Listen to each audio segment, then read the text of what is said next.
आज तुर्की में लोग शदीद दुखी हैं और अब उनका गुस्सा इतना ज्यादा निकल रहा है।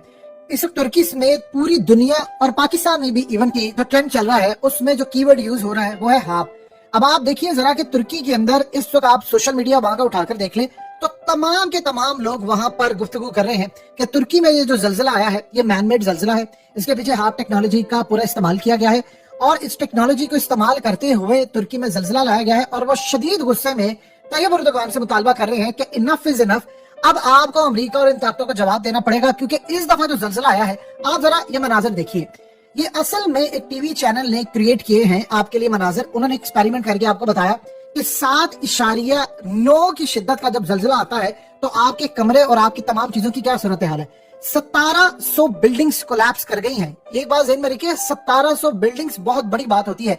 10 शहरों में 1700 बिल्डिंग्स कोलैप्स कर गई हैं। सीरिया में भी हुआ है, जॉर्डन में हुआ है, लेबनान में हुआ है, लेकिन सबके फेवरेट इसराइल में कुछ नहीं हुआ और सवालात वहीं पर है। अब वहां पर जो सूरत हाल पैदा हो रही है कि वो उन्होंने दिखाया कि इतनी शिद्दत से जब ये जलजिला आता है तो आपका सब कुछ राख करके छोड़ता है और इवन की कई बिल्डिंग्स ऐसी है जिनमें दरार पड़ चुकी है और हो सकता है वो भी कल परसों या कुछ अरसे के बाद वो गिर जाए। तो यहाँ पर लोगों में गुस्सा पाया जा रहा है और वो कह रहे हैं कि हमने यहाँ पर जलजिले से पहले एक आग कोई देखी है, कुछ लोग कह रहे हैं फायर देखी है, कुछ लोग कह रहे हैं कि हमने रोशनी देखी है। और इवन के हाल आप जानते हैं कि तुर्की में हुआ यूं है कि क्लाउड जो है वो आसमान पर नजर आया था तो उसको कहा गया जी माउंटेन्स की वजह से है, वो हवा का प्रेशर है, वो वहां पर जाकर हो जाता है। वहां पर लोगों ने कहा नहीं, यहाँ पर कुछ चीज हुई है।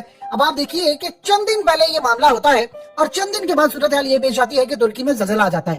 अब वो वहां पर डिमांड कर रहे हैं एर्दोगान से कि ये जो जलजिला आया है ये इतनी शिद्दत से आ नहीं सकता। और हैरान कुन तौर पर अगर लिबनान, अगर शाम और इवन के आप जॉर्डन, अगर इनकी तमाम सरहदें इसराइल के साथ लगती है और इसराइल को कुछ भी नहीं होता और इन ममालिक का बेड़ा गर्क हो जाता है तो सवाल तो उठेंगे। फिर सवाल ये पूछा जाएगा कि भाई वहां पर क्यों नहीं हो रहा और यहाँ पर क्यों।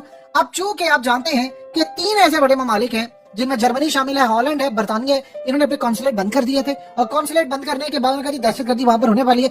इन्होंने फिर तुर्की का इल्जाम लगाया अमेरिका पर। उन्होंने कहा जी हमने नेटो को एक्सपेंड नहीं करना, नाम उसका कोई भी हिस्सा बनेंगे, जिन ममालिक को ऐड करेंगे हम उनको सपोर्ट नहीं करेंगे। उसके बाद ये मामला हुआ कि बड़े बड़े कॉन्सुलेट यहाँ से छोड़कर चले गए।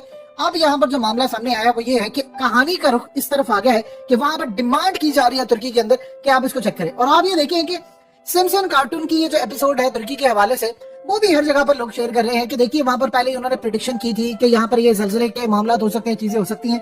यानी आप अगर अंदाजा लगा लें कि हर जगह पर लोग अब वो कह रहे हैं, वो मानने को तैयार नहीं है।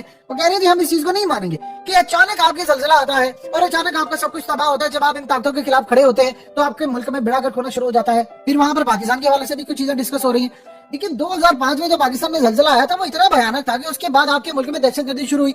ये एनजीओ की आड़ के अंदर जो सारे ब्लैक वाटर के लोग आए तो ये पूरे पाकिस्तान में फैल गए थे और बाद में रेमंड डेविस जैसे जो लोग थे, यानी रेमंड डेविस को पकड़ लिया हमने, हम उसको सजा नहीं दे पाए। वो माई बाप जो हमारा अमेरिका बैठा हुआ है उसने कहा फोन करके वो तुम्हारी औकात, तुम हमारे सामने खड़े हो गए, फौरन से पहले इसको भेजो। तो हमने एक जाली से दियत बनाकर पैसे पूसे देकर, उसकी फैमिली का आज तक पता ही नहीं है कि वो रहते कहाँ नहीं। अब पता सबको है कि वो जो मरने वाले वो 2 लोग थे वो असल में कौन थे। पाकिस्तान के तमाम लोगों को पता उनका ताल्लुक किनसे था और क्या मामला था, लेकिन अफसोस हमने अपना खून बेच दिया। अब कहानी ये है कि इस वक्त तुर्की के अंदर बहुत सारे लोग यहाँ पर इस बात को कह रहे हैं कि असल में शिद्दत इतनी ज्यादा इस दफा आई है जलजिले की कि यहाँ पर कोई सूरत बनती नहीं है। एक्सपर्ट्स वहां से कह रहे हैं कि भाई इसका कोई तुक बनता ही नहीं है कि इस एरिया के अंदर आता है जलजिला और ये यहाँ से आकर सब हिल जाता है, यानी इर्द गिर्द के तमाम ममालिक का बेड़ा गर्क हो जाता है। और तब होता है जब आसमान पर आपको कोई बादल नजर आते हैं, आसमान पर आपको कोई शेप ऐसा नजर आता है, कोई शिप है, बावजूद इसके उसको कहा जा रहा है क्लाउड्स था, वही प्रेशर की वजह से बना। फिर उसके बाद असल कहानी यहाँ पर जो शुरू हुई है वो तैयब एर्दोगान ने कहा है कि 1939 से बड़ा जलजिला, आप जानते हैं वो जो जलजिला होता था तबाही कर दी थी पूरी दुनिया में। यहाँ पर जो सूरत हाल है वो वहां पर डिमांड करें। अब आप डिमांड को कैसे पूरा कर सकते हैं? मुसलमानों के पास तो टेक्नोलॉजी है ही नहीं इतनी। और आप देखिए आप किस बेस के ऊपर ये काम करेंगे। आपको अगर करना है तो दुनिया में एक ही मुल्क है जो आपकी मदद कर सकता है और उस मुल्क का नाम है चाइना। चाइना की तो ये सूरत हाल है कि चाइना को बड़े बड़े ममालिक ने, पाकिस्तान ने तो खैर नाराज किया हुआ है और बड़े ममालिक ने नाराज करके रखा हुआ है। असल में होना ये चाहिए था कि हम अमेरिका के शिकंजे से निकलते हैं, हम चाइना के साथ आते हैं, अपने ताल्लुकात बेहतर करते हैं, चीजें बेहतर करते हैं। अब चाइना को अगर आप ये कहते हैं कि आप ये बताइए कैसी सूरत हाल है, क्या मामला है, तो वो आपको बताएंगे और वो भी न जाने किस लेवल तक जाकर आपको बता सकते हैं। इस पर कोई बात करने को तैयार ही नहीं है। जब पाकिस्तान में पहली मर्तबा एक कॉलम लिखा गया था उसी वक्त आवाज उठ जानी चाहिए थी 2008 में और 2010 में फिर दोबारा इस पर गुफ्तगू हुई कि हमने कभी चेक किया ही नहीं है कि आप टेक्नोलॉजी का इस्तेमाल हुआ है नहीं हुआ।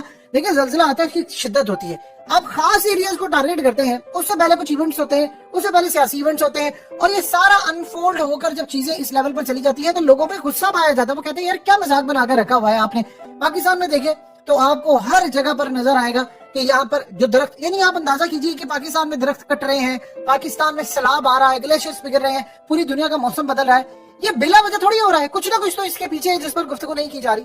तो लिहाजा इस पूरे खेल के अंदर जो मामला सामने आया है वो असल में हमें इसी बात की तरफ इशारा दे रहा है कि चीजें बिल्कुल आपके मतलब के मुताबिक नहीं हो पा रही। और जो आप मिसाल के तौर पर अर्दोगान के लिए मसला ये पैदा हो गया है कि वो इस वक्त इल्जाम नहीं लगा सकते किसी के ऊपर। उन्होंने ऑलरेडी अमेरिका के ऊपर इल्जाम लगाया वेस्ट के ऊपर कि ये तुर्की में दहशतगर्दी फैलाते हैं। असल में दहशतगर्दी के पीछे ये हमारी तो जबानों को लकवा मारा गया है कि हम कह ही नहीं सकते कि टीटीपी के पीछे अमेरिका ये वो हमें आंखें दिखाएंगे तो हमारी आंखें बाहर आ जाएंगी, हम इतना उनसे डरते हैं। आप ये देखें, उन्होंने जरा सी एक आंख दिखाई तो हमने यहाँ पर इमरान खान का तख्ता उलट दिया। तो वहां पर वो अर्दोगान कैसे डिमांड कर सकते हैं? वो कह रहे हैं अभी दुनिया को कि आप हमारी मदद करें आकर, क्योंकि इतना इंफ्रास्ट्रक्चर तबाह। देखिए एक बिल्डिंग को बनते कई साल लग जाते हैं। आप उस बिल्डिंग की हालत देख लें कि जहां पर 1700 बिल्डिंग्स गिर गई हैं, उस शहरों की हालत देख लें, उस मुल्क के साथ क्या जिसका इंफ्रास्ट्रक्चर पूरी तरह तबाह हो गया है। इलेक्शन सर पर खड़े हैं, इस सूरत हाल में जाहिर सी बात है अर्दोगान जितना मर्जी कर ले वो यहाँ पर चीजों को मैनेज नहीं कर पाएंगे। हाईवेज तबाह हो गई हैं, आप कैसे कर पाएंगे? आप जब नहीं कर पाएंगे तो आप इलेक्शन हारेंगे। वो कह रहे हैं कि ठीक है जी तुर्की के अंदर अर्दोगान जाएगा तो कोई दूसरा आएगा।